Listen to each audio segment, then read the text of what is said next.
સ્થાનિક સ્વરાજ્યની ચૂંટણીને લઈને ગુજરાતમાં રાજકીય માહોલ ગરમાયો છે। શિસ્તબદ્ધ ગણાતી ભારતીય જનતા પાર્ટીમાં સ્થાનિક અને લાંબા સમયથી પાર્ટી સાથે કામ કરતા કાર્યકર્તાઓને ટિકિટ ન મળતા આંતરિક વિવાદ શરૂ થયો છે।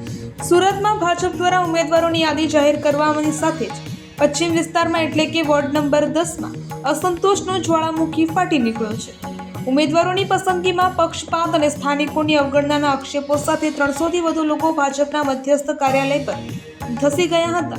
પરિસ્થિતિ એટલી તંગ બની હતી કે પોલીસનો કાફલો તૈનાત કરવો પડ્યો હતો। અમદાવાદમાં પણ ભાજપમાં આંતરિક વિરોધ શરૂ થતા પ્રદેશ અને શહેરના નેતાઓ અત્યારે ડેમેજ કંટ્રોલ કરવા માટે દોડધામ કરી રહ્યા છે। કેટલાક કાર્યકર્તાઓ તો પ્રચાર ન કરવાની સાથે મતદાન પણ ન કરવાનું કીધું છે।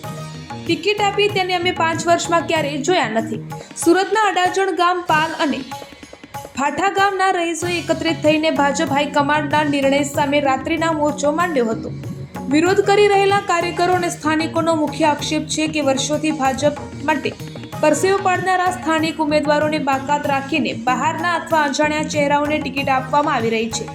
જે ઉમેદવારોને ટિકિટ મળી છે તેમને અમે ક્યારેય 5 વર્ષમાં ક્યારેય જોયા નથી।